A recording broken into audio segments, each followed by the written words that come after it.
Friends, welcome to Chengai Raji YouTube channel. நம்மளோட சேனலில் இன்றைக்கி நம்ம ஒரு சூப்பரான டேஸ்டியான ரெசிபி தான் பார்க்க போகிறோம். சைதாப்பேட்டுக்கு ரொம்ப ஃபேமஸான வடகரி வந்துட்டு நார்மலாக கடலைப்பருப்பு வச்சு செய்யாமல் நம்மளோட ஸ்டைலில் எப்படி செய்கிறோம், எதை வச்சு செய்கிறோம் அப்படின்றத தாங்க இந்த வீடியோவில் நம்ம பார்க்க போகிறோம். வெள்ளை மூக்கடலை வச்சு ரொம்ப ஹெல்த்தியாக ரொம்ப டேஸ்டியாக செய்யக்கூடிய இந்த வடகரி என்னோட ஸ்டைலில் எப்படி செஞ்சுருக்கேன் அப்படின்றத தான் பார்க்க போகிறோம். இது நான் வேறு எந்த சேனல்லையும் பார்த்தோ இல்லை வேறு யாரும் சொல்லி கேட்டோ நான் செய்யலை. முந்தின நாள் வந்துட்டு நான் வடை செய்திருந்தேன். அந்த வடை வந்துட்டு இந்த மூக்கடலையில் தான் நான் செய்வேன் எப்போவுமே பசங்களுக்காக. அதிலிருந்து கொஞ்சம் கடலை வந்து மீந்திருந்துச்சு. அதை வச்சு நான் வந்து வடகரி ட்ரை பண்ணலான்னு பண்ணது தான். நிஜமாகவே சூப்பராக வந்திருந்ததுங்க ரெசிபி. கண்டிப்பாக எல்லோரும் வீடியோவை லைக் பண்ணுங்கள், ஷேர் பண்ணுங்கள், கமெண்ட் பண்ணுங்கள். மறக்காமல் நம்ம சேனலை சப்ஸ்கிரைப் பண்ணிவிட்டு பாருங்கள். இப்போது இந்த டேஸ்டியான வெள்ளை மூக்கல்ல வடகரி எப்படி செய்கிறது, என்னென்ன இன்க்ரீடியன்ட்ஸ் தேவைன்றதை பார்த்துடலாம். ஒரு கப்பு வெள்ளை மூக்கடலையை ஒரு நைட் முழுக்க நான் ஊற வச்சு எடுத்து வச்சுருக்கேன். 2 வெங்காயம் மீடியம் சைஸில் எடுத்து கட் பண்ணியிருக்கோம். தக்காளி ஒரு 3 கட் பண்ணியிருக்கோம். பச்சை மிளகாய், இஞ்சி பூண்டு பேஸ்ட்டு, வீட்டு மிளகாய் தூள், உப்பு, கொஞ்சம் வெறும் சில்லி பவுடர் எடுத்திருக்கோம். பட்டை, கிராம்பு, பிரிஞ்சி இலை இதெல்லாம் எடுத்திருக்கோம். அதுக்கப்புறம் பார்த்திங்கன்னா வீட்டில் நம்ம அரைச்சி வச்ச ஒரு மசாலா எடுத்திருக்கோம். கொஞ்சம் சோம்பு, கொத்தமல்லி தழை இதெல்லாம் நம்ம எடுத்திருக்கோங்க. இதெல்லாம் தான் இதுக்கு தேவையான விஷயங்கள். இதை வச்சு எப்படி செய்யறதுன்றதை இப்போ பார்க்கலாம். முதல்ல நம்ம வடகரி செய்யறதுக்காக இந்த மூக்கடலையை வந்து கொஞ்சம் அரைச்சி எடுத்துக்க போகிறோம். இது கூட சில பொருட்கள் சேர்க்க போகிறோம். அது என்னென்ன அப்படின்னா, ஒரு மிக்சி ஜாரில் இந்த ஊற வச்ச வெள்ளை மூக்கடலையை போட்டுட்டு ஒரு காஞ்ச மிளகாய், ஒரு பச்சை மிளகாய் சேர்த்துருக்கேன். கொஞ்சம் கல்லுப்பும் சோம்பும் சேர்த்துருக்கேன். அவங்க காரத்துக்கு தகுந்த மாதிரி பச்சை மிளகாயோ காஞ்ச மிளகாயோ நீங்கள் சேர்த்து இந்த மாதிரி அரைச்சி எடுத்துக்கோங்க. ரொம்ப கொரகொரப்பாக அரைக்காமல், ரொம்ப நைஸாகவும் அரைக்காமல் ஒரு மீடியமாக நம்ம அரைச்சி எடுத்துக்கிட்டோம் அப்படின்னு சொன்னால் நம்ம வந்து இதை செய்யறதுக்கு ரொம்ப ஈஸியாக இருக்கும். சாப்பிடும்பொழுது அந்த சின்ன சின்ன பயிர் வகை வந்து நம்ம வாயில் தட்டுப்படும் போது நல்லாவும் இருக்கும். இந்த திட்டம் தான் நம்ம அரைச்சி எடுக்கணும். ஓகேவா? கொஞ்சம் கொரகொரப்பாக இருக்கிற மாதிரி பார்த்துக்கோங்க. எந்த மிக்சி ஜாரில் நம்ம இந்த வெள்ளை மூக்கல்லையை அரைச்சி எடுத்தோமோ அந்த மிக்சி ஜாரில் கொஞ்சமாக நம்ம ஏற்கனவே ஊற வச்சோம் பார்த்திங்களா, இந்த கடலையை, அந்த தண்ணியை சேர்த்துருக்கோம். ஏன்னா எப்போவுமே ஹை ப்ரோட்டீனாக இருக்கக்கூடிய இந்த பயிர் வகையிலேருந்து தண்ணியோ அல்லது அந்த ஏதாவது ஒன்று இருந்துச்சுன்னா கூட அதை வேஸ்ட் பண்ணாமல் இருக்கணும் அப்படின்றதுக்காக நான் இந்த மாதிரி தான் செய்வேன். அந்த தண்ணியை வச்சே நம்ம இதை தாளித்து விடும்போது தண்ணிக்கு பதில் இதை ஆட் பண்ணிக்கிட்டோம்னா ஃபுல் ஹெல்த் பெனிஃபிட்டும் கிடைக்கும்ன்றதுக்காக.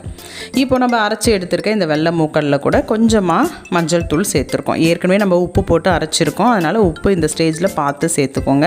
எனக்கு கரெக்டாக இருந்துச்சு, அதனால் வெறும் மஞ்சத்தூள் மட்டும் சேர்த்து பிசைஞ்சிருக்கேன். இப்போது ஒரு ஸ்டவ்வை ஆன் பண்ணிவிட்டு அதில் வந்து ஒரு தவாவை வச்சுக்கலாம். வச்சுட்டு இப்போ இந்த வீடியோவில் நான் காமிச்சிருக்கிற மாதிரியே அடை மாதிரி தட்டிக்கலாம்.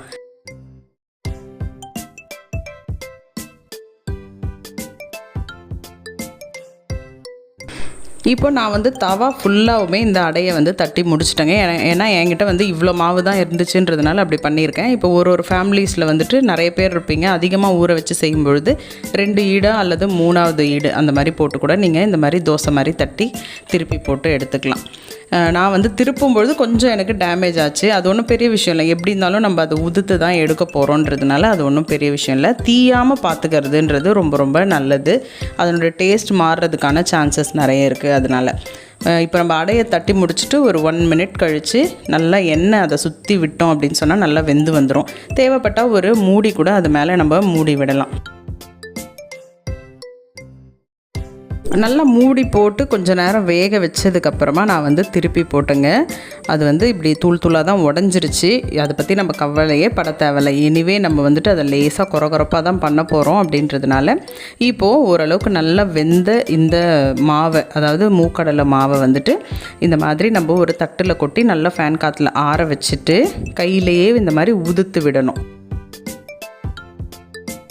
இப்போ நம்ம வேக வச்சு எடுத்த இந்த வடகரிக்கான வெள்ளை மூக்கல்லையே நல்லா உதுத்து விட்டாச்சு, உதிரி உதிரியாக. இப்போ எப்படி செய்யறதுன்றதை பார்த்துடலாமா? நமக்கு எந்த பாத்திரத்தில் செய்ய போகிறோமோ அதை வந்து எடுத்து ஸ்டவ் மேலே வச்சு ஸ்டவ்வை ஆன் பண்ணிக்கலாம். ஆன் பண்ணிவிட்டு இப்போ அதில் தேவையான அளவுக்கு எண்ணெய் சேர்த்துருக்கோம். நான் வந்து செக்கு நல்லெண்ணெய் தான் எல்லா டிஷ்ஷுக்கும் யூஸ் பண்ணுவேன். அதனால் செக்கு நல்லெண்ணெய் சேர்த்துருக்கேன். இது கூடவே வந்து நம்ம பட்டை, கிராம்பு, ஏலக்காய், பிரிஞ்சி இலை, ஒரு ஸ்பூன் சோம்பு இதெல்லாம் சேர்த்துருக்கோம். இதெல்லாம் நல்லா வதங்கி வாசனை வர ஸ்டேஜில் வந்துட்டு நம்ம கட் பண்ணி வச்சிருக்கிற வெங்காயத்தை சேர்த்துக்கலாம்.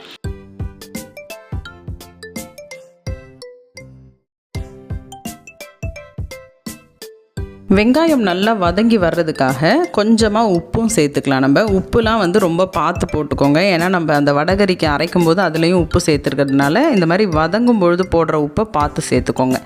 இப்போது கோல்டன் ப்ரௌன் கலரில் வெங்காயம் வதங்கியிருக்கு. இந்த ஸ்டேஜில் தான் நம்ம ஒரு 2 ஸ்பூன் அளவுக்கு இஞ்சி பூண்டு பேஸ்ட்டு சேர்க்குறோம். இதுவும் நல்லா சுருண்டு வதங்கி இந்த மாதிரி வர கண்டிஷனில் நம்ம வந்துட்டு தக்காளியையும் பச்சை மிளகாயையும் சேர்த்துருக்கோம். தக்காளி சேர்த்து கொஞ்சம் நேரத்துலேயே நம்ம வந்துட்டு அரைச்சி வச்சுருக்கிற மிளகாய் தூள் கொஞ்சம் சேர்த்துக்கலாம். அதே மாதிரி சோம்பு, சீரகம், மிளகு அந்த மசாலா தூள் கொஞ்சம் சேர்த்துருக்கோம். தனி மிளகாய் தூள் கொஞ்சம் சேர்த்துருக்கோம். கரம் மசாலா தேவைப்படுறவங்க சேர்த்துக்கோங்க. இந்த மாதிரியான பொருட்கள் எல்லாம் கொஞ்சம் நம்ம சேர்த்துருக்கோம். தேவைப்பட்டால் தனியா கூட இதில் சேர்ப்பாங்க, ஒருத்தரோட டேஸ்ட்டை பொறுத்தது. ஆனால் வடகறி அப்படின்னும்பொழுது இதெல்லாம் சேர்க்கும்பொழுது கொஞ்சம் நல்ல ஃப்ளேவர் கிடைக்கும். அதனால் இப்போ பார்த்திங்கன்னா தக்காளியெல்லாம் நல்லா குழைய வதங்கிருச்சு. இந்த ஸ்டேஜில் நம்ம உதுத்து வச்சுருக்கிற இந்த மூக்கடலை, அந்த கொண்டக்கடலை இருக்குது பார்த்திங்களா, நம்ம வேக வச்சு எடுத்ததை இதில் சேர்த்துக்கலாம்.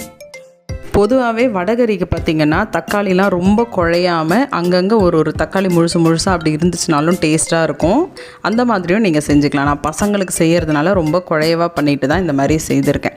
இப்போ நம்ம ஊற்றின தண்ணி தான் மிக்ஸி ஜாரில் நம்ம போட்டு வச்சுருந்தோம் பார்த்திங்களா, ஊற வச்ச தண்ணி, அந்த தண்ணி அதையும் சேர்த்துருக்கோம். எந்த தண்ணியோ எந்த பயிர் வகையோ எதையுமே வேஸ்ட் பண்ணாமல் ஒரு நல்ல குக்கிங் நம்ம செய்யணும். அதுதான் எனக்கு வந்து அதுதான் ரொம்ப பிடிக்கும். பொருளை வேஸ்ட்டே பண்ணக்கூடாதுங்க. அந்த மாதிரி தான் குக் பண்ணணும். குக் பண்ணுறோன்ற பேரில் எல்லாத்தையும் வேஸ்ட் பண்ணக்கூடாது, வீண் பண்ணக்கூடாது. அதனால தான் நான் எல்லாத்தையுமே பார்த்து இந்த மாதிரி சேர்த்துருக்கேன். இப்போ தேவையான அளவுக்கு தண்ணி வச்சுட்டு காரமும் உப்பும் பதம் வந்து நம்ம பார்த்துக்கணும். கொஞ்சமாக வந்து கொத்தமல்லி தழையை இதில் போட்டுட்டு குக்கர் மூடியை போட்டு ஒரு 3 விசில் நம்ம வச்சுட்டு எடுத்துக்கலாம். அவ்வளோதான் ஃப்ரெண்ட்ஸ். ஒரு 3 விசிலுக்கு அப்புறமா நல்லா ஸ்டீம் இறங்கினதுக்கப்புறம் விசில் எல்லாம் எடுத்துகிட்டு தான் நான் லிட்டு ஓப்பன் பண்ணியிருக்கேன். நிறைய பேர் குக்கரில் சூடு வச்சுக்கிறது, அது மேலே தெரிக்கிறதுன்னு நிறைய பண்ணிவிடுவீங்க. அந்த மாதிரிலாம் இல்லாமல் அது ஸ்டீம் எவ்வளோக்கு எவ்வளோ குக் பண்ணுறதுக்கு வெயிட் பண்ணுறோமோ அந்த மாதிரி ஆறுறதுக்கு, இந்த ஸ்டீம் இறங்குறதுக்கெலாம் நம்ம வெயிட் பண்ணி தான் ஆகணும். அதுக்கப்புறமா நம்ம அந்த லிட்டை ஓப்பன் பண்ணோன்னா சூப்பராக கமகமன்னு நம்மளுக்கு வடகறி ரெடி ஆகிடுச்சு. வெள்ளை கொண்டக்கடலை வடகறி.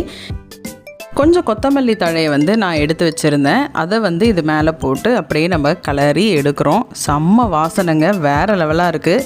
இந்த ஒரு சூப்பரான வெள்ளை மூக்கல்ல வடகறி வந்துட்டு நம்ம பூரிக்கு, இடியாப்பத்துக்கு, தோசைக்கு, ஆப்பத்துக்கு, இட்லிக்கு, சப்பாத்திக்கு, ஏன் ரைஸுக்கு கூட நம்ம சாப்பிடும்பொழுது ஒரு குருமா குழம்பு ஃபீல் வந்து நம்மளுக்கு இருக்கும். உடம்புக்கும் ரொம்ப ரொம்ப நல்லது. நல்ல பாடி பில்டிங், அதாவது ப்ரோட்டீன் ரிச்சாக இருக்கிறதுனால குழந்தைங்களுக்குலாம் நல்ல மசில்ஸ் வந்து பில்ட் ஆகிறதுக்கு ரொம்பவே ஹெல்ப் பண்ணும் இந்த வெள்ளை மூக்கல்ல. சில குழந்தைகள் வந்து அவிச்சு கொடுத்தோன்னா சாப்பிடவே மாட்டாங்க.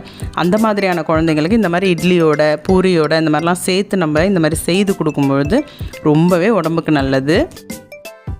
பசங்க எப்போவுமே 2 இட்லி சாப்பிட்றவங்க கூட 3 இட்லி 4 இட்லின்னு கேட்டு சாப்பிடுவாங்க. அந்தளவுக்கு ஒரு டேஸ்டியான ரெசிபி நம்ம ரெடி பண்ணியிருக்கோங்க. கண்டிப்பாக எல்லாருக்குமே இந்த டிஷ்ஷு பிடிச்சிருக்கோன்னு நம்புகிறேன். உங்களோட ஸ்டைலுக்கு தகுந்த மாதிரி நீங்கள் இதில் சில சேஞ்சஸ் கூட பண்ணிக்கலாம்.